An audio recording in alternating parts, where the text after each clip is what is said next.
However, you didn't call Donald Trump disgusting, Piers. You didn't call Donald Trump disgusting if you let me do my when job he said it about Rob Reiner. If you let me host my own show. You know what's in the air. You know what's in the air. You know what's in the air. You know what's in the air. It's possibility. It's possibility. It's possibility. It's possibility. All right, so a few different things to talk about today.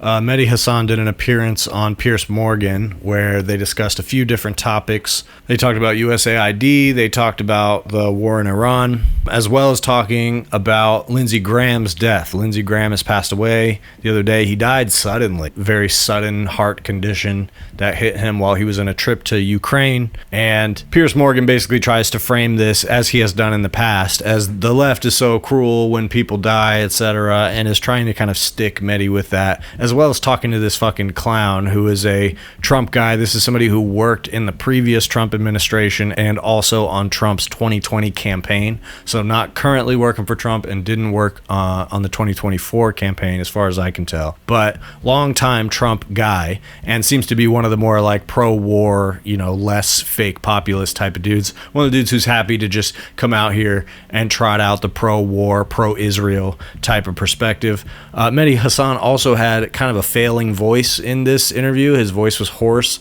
so they don't do a lot of back and forth debating. But in these clips here, you'll see the framing that Piers Morgan is trying to do, which really I think is the most valuable thing that came out of this conversation. What Piers Morgan is willing to admit, but also how biased he can be when approaching these things. And it's only worth pointing out because it's a very common bias. It's not just Piers Morgan who does this, but it kind of permeates everywhere. And it'd be really good if we could find a way to kind of cut through this type of false equivalence type of thing that he does. So here is Piers Morgan talking to Mehdi Hasan and this other dickhead about Lindsey Graham's death. So let's forget that. I just want to ask you very finally, Mehdi, are you sad that Senator Lindsey Graham has died? No, I'm not sad. I'm not celebrating it either, as you suggested in your introduction. I think it's a bit of a straw man to say everyone's celebrating his death. I think as journalists, Piers, you and I, we hold power accountable. We speak truth to power. I'm not of the school that says when a politician dies, a public figure dies, we treat them like a private figure and just shut up. I don't think journalism should turn into hagiography. At Zeteo, for example, we published a list of what Graham said and did. We just let the facts speak for themselves. He was a man who said awful things, genocidal things, racist things, and we put that on the record for people to see. That doesn't mean he didn't also do, I'm sure, good things in Congress as well, but overwhelmingly he argued for wars, including this Iran war that outlives him, that killed 100 schoolgirls on day one of the war. He argued for the Iraq war that you and I opposed, that killed over 1 million people. He never met a Middle East country he didn't want to invade, and I think that's how we should remember him. We should remember the full record. The problem is when powerful people die, people in our media, especially mainstream corporate media, want to just do hagiography and say, what a wonderful person they were. Weren't they lovely? And I'm sure many of those powerful people were lovely and they have families who love them. But as journalists, our job is to say, here's what they did. Here's the truth about their life and record. Here's an accurate obituary. And with Lindsey Graham, the man has a ton of blood on his hands and we shouldn't just forget that. No one's asking anyone to forget the record of politicians, but I do think in the immediate aftermath of public figures dying, unless they're genocidal maniacs like Hitler or Mao or Stalin, Hogan, there should be a modicum of respect for the death of a human being. And my issue with this, it doesn't just relate to the left. Tell that to Donald Trump. Well, I was going to make the point. I mean, Hogan, I presume you would be appalled by the reaction from many on the left to Lindsey Graham's death, as I have been. There aren't many on the left. But of course, there are many, actually. I've seen so much of it online. And it's honestly, Joe Biden, Kamala Harris, honestly, every prominent Democrat it is disgusting. It was after Charlie Kirk got murdered. It is disgusting. However, you didn't call Donald Trump disgusting, Piers. You didn't call Donald Trump disgusting if you let me do my when job he said it about Rob Reiner. If you let me host my own show, I was about to ask Hogan Gidley, if given that we should all be able to condemn the reaction of the left to the death of Lindsey Graham and to Charlie Kirk and others on the right, would you also condemn the way that Donald Trump has talked about Robert Mueller, Rob Reiner and others that he doesn't like who die when he trashes them in public quite quickly? Because I never like him doing that. I always think it's wrong, particularly given he's the President of the United States. Well, do you condemn what they said and lied about Donald Trump as well? both Rob Reiner and Robert Mueller? Well, I don't think that's a relevant point. Everyone's entitled to criticize the president of the United States. The point is, should the president use his pulpit to attack Rob Reiner when he's just been murdered? I don't think he should. Those people have attacked him. He responded in kind. Listen, he was a patriot. You can disagree with him, Mehdi, all you want to. You can not like the wars. I don't like the wars either. But the fact is, the man was a public servant his entire life. But I didn't say good. I'm glad he's dead. You know what? I didn't say good. I'm glad he's dead. I think it would be nice. I think it would be nice in public life if every time a big American public servant, someone's given their life to public life in America or the UK, anywhere actually, if both sides just managed to show a modicum of respect when somebody dies. I don't think it's too much to ask. Then you can get into the legacy stuff. Give it a B. Give it a day or two. The problem is, you say you're on the. That's my view. Hold on, let me make this point. Last point, then you can cut me off. You say you're in the middle and fair on this. You said the left yesterday. I read your tweet. Yeah. Despicably cruel, heartless, and abusive. The least kind people on earth. Yeah. You did not say that when Donald Trump said the same thing to Mueller and Reiner. Actually, I checked. I have regularly criticised him. I checked. You said take away his phone. I have regularly criticised him. I have regularly called him out when he does that. I didn't like him doing it with John McCain or Colin Powell. But you didn't call him despicably cruel. No, I do think it's despicable.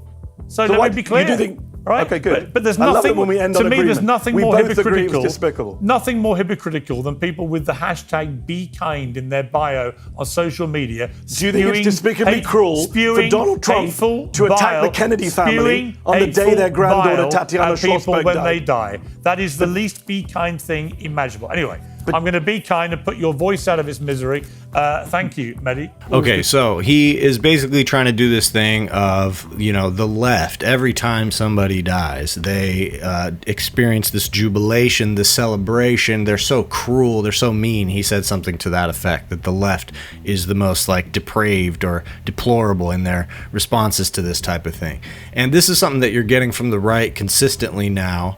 In moments like this, Lindsey Graham's death, Charlie Kirk's death, even the CEO that was shot by Luigi Mangione, allegedly. The pushback, the sort of reactionary pushback that you get to the popular sentiment is to say, oh, these people are so cruel, they're experiencing joy at somebody's death, and how have we fallen this far?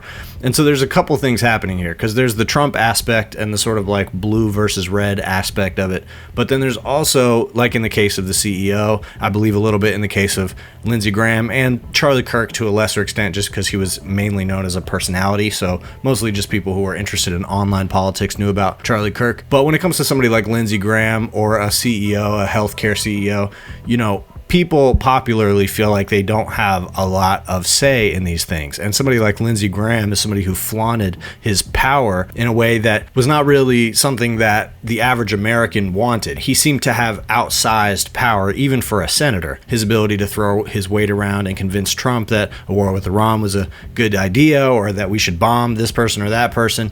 I mean, really one of the most depraved warmongers that there is. So if you want to know why people celebrated Lindsey Graham's death, it's because he is responsible for a unique amount of death in the world. He was a warmonger. That's why. And you can moralize about that or say whether you think that's correct. But if you want to genuinely know the reason why some people reacted that way about Lindsey Graham, it's because he cheered on a lot of people's death. And you could argue that he was responsible for a lot of people's death.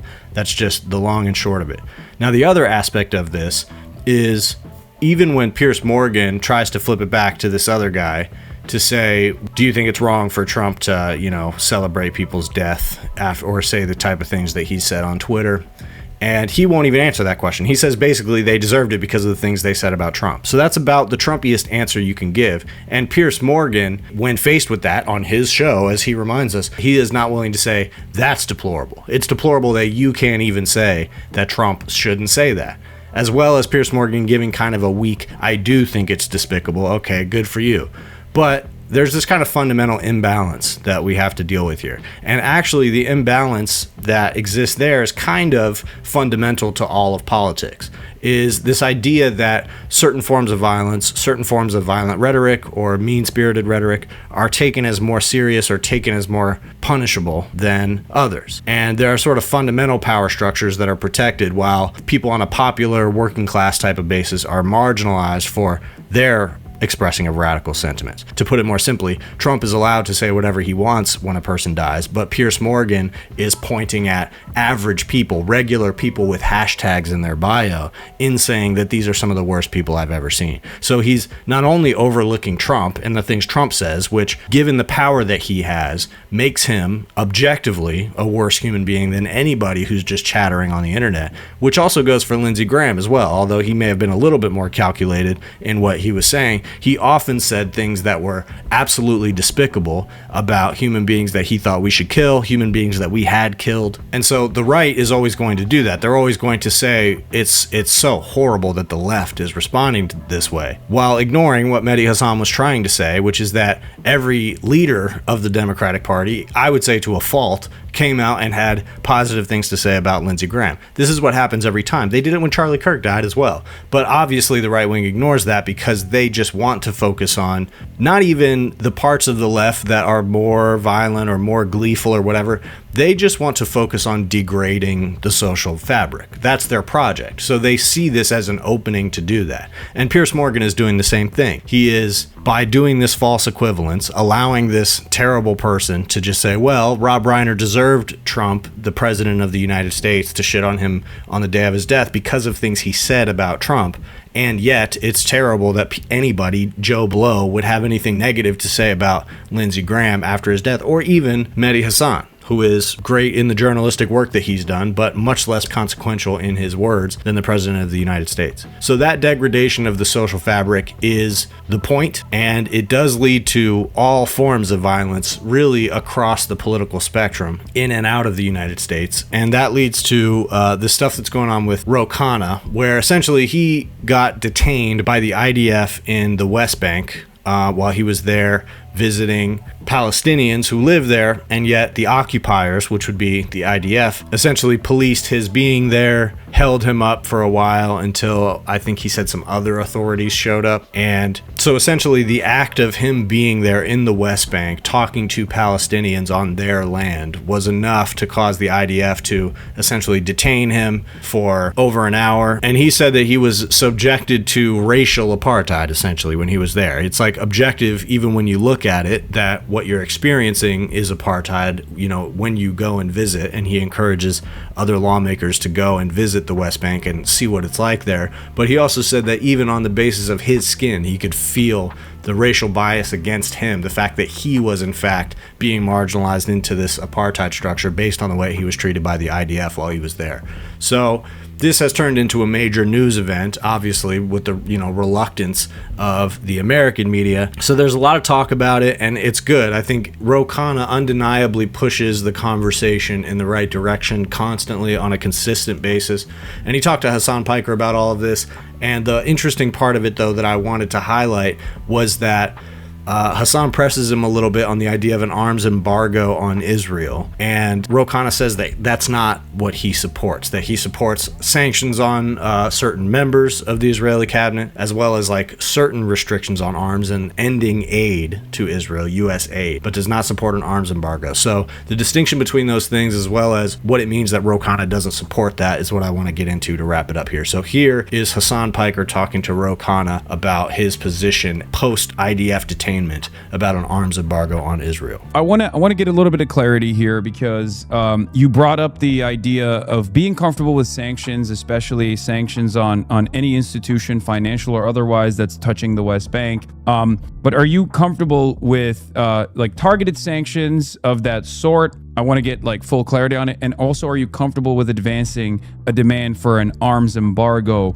or is that a too pie in the sky for you? Well, I would say I'm comfortable with sanctions on government officials and sanctions on anyone, any of the financial institutions, and certainly sanctions which are involved in the occupation in the West Bank. And I would look at the construction of the finance, the government officials that are involved there. And of course, if there are people to be held criminally accountable beyond and sanctioned based on what happened in Gaza. That needs to happen once that goes through the ICJ and ICC.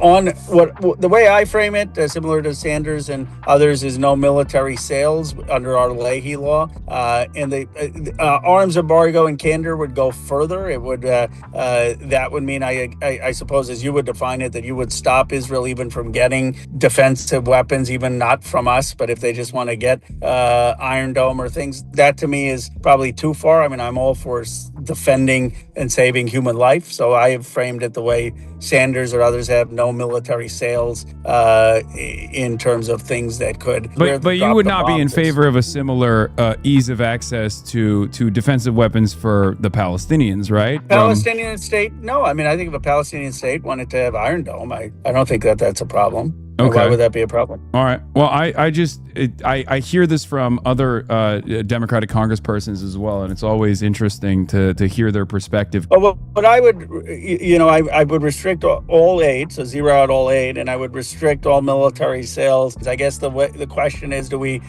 You would go further and say Israel shouldn't have Iron Dome or some of these weapons. I think that they genuinely could be shot at by Iranian missiles, and to me, a life is a life. The way I see it is I see Palestinians as human beings. I see Israelis as human beings. I want a just and equitable outcome for every single person that's living in the region, and I see that as the only way to achieve that is because I don't see the Palestinian existence as a spoiler to this endeavor at all. I see Israel as an occupation to be the primary and only spoiler to a lasting and equitable peace, and therefore I want the full spectrum of pressure to be deployed on the country that is responsible for a metric ton more of heinous war crimes. Because I'm always a straight shooter. I think, on the menu of all the penalties, I'm probably 7 or 8 out of the 10 we're on the same page, and you may go a few further, but my point is, so far we've only done one, and if you actually have an American Congress, an American Senate, an American president who actually start going up the ladder 2, 3, 4, 5, 6, I think you quickly will see a massive change in behavior, and that's what the base wants. So he's going to take some shots for this, and Ro Khanna is no stranger to that. He takes shots from all sides, obviously. First of all, I think that absolutely Ro Khanna deserves our respect for going to the West Bank and generating a story around the fact that this is what happens when you go to the West Bank, especially if you have brown skin, if you're there in support of Palestinians. He says that's the distinction, is that this was not an Israel-sanctioned or guided trip, but rather he wanted to go talk directly to Palestinians, and that's why he was treated that way by the Israeli government. So what we're seeing here a little bit is the limitations of a guy like Ro Khanna, because he is certainly one of the few people in American politics who takes the right positions consistently on Israel, but also other things like Epstein. And we got to remember that this is a San Francisco Democrat. I mean, Silicon Valley is his district. So he's been pretty clear in the past that he wants to maintain partnerships with people like Elon Musk, Sam Altman, even though him and Elon Musk were recently getting into it on Twitter over Elon's cutting of U.S. aid and the consequences of that. And so he's not afraid to pick a fight with those people. But at the same time, I do believe that's at least part of why he's hedging sort of here, because, again, the distinction between an arms embargo and just cutting off U.S. aid or ending arms sales to Israel, you can see that these are kind of different stages in it, and he takes a little bit of cover by saying this is Bernie Sanders' opinion as well. A lot of people would criticize Bernie Sanders' opinion on this specifically because they're not direct enough about saying that aiding Israel in defense is contributing to these apartheid conditions that affected even Ro Khanna himself. And an arms embargo would be essentially the way of applying maximum pressure to that. Now, the issue with what Ro Khanna is saying is that, well, we're not there yet. We haven't reached that stage in the pressure ladder, so it doesn't make sense to focus on that as a demand, or he just hasn't arrived at that rhetorical conclusion yet. The problem with that is that the reason we've even gotten as far on the demand ladder as we've gotten with people like Hassan Piker, people who go further than him, and then even Ro Khanna being willing to say things like it's an apartheid state and a genocide, etc., is because of the mounting tension in the fact that Israel is going so far beyond what anybody wants to see, and they won't stop. The public backlash has been sustained at this point, and Israel's not stopping. They're doubling, tripling down. So the more that happens, the more it is going to increasingly normalize these more extreme demands when it comes to how do you stop this effort. And even what Ro Khanna is saying here, this idea that there's going to be some pressure on Israel and so things are going to kind of chill out in the region, I don't think that that's what's going to happen. I think that Israel needs to be sort of forcibly disarmed because they believe that they have a divine right, but also just the right to bulldoze as much of the land in that region as they possibly can. And so the only way that you can stop that is to apply maximum pressure. And Ro Khanna might be right that you don't even have to get to that point of maximum pressure for them to relinquish some of their efforts, but the point is their efforts are so drastic. This is so ideologically driven for them that the actual political ability to do something about this probably isn't going to materialize until conditions have gone even further than they have now. So my point in saying all this is that the sooner Ro Khanna gets on board with rhetoric like arms embargo, the better, because eventually he's going to have to come to that point, and the sooner we reach maximum pressure on Israel, the sooner we can disarm the entire situation, rather than thinking that some kind of like slow escalation is going to get us there. It's not. They're just going to try to outpace that escalation, and they will probably succeed. I'm in the pocket, and they know they can't slow it, can't stop shit. How the game so cold, so toxic, can't drop cause they're in somebody's pocket. For me that's not it.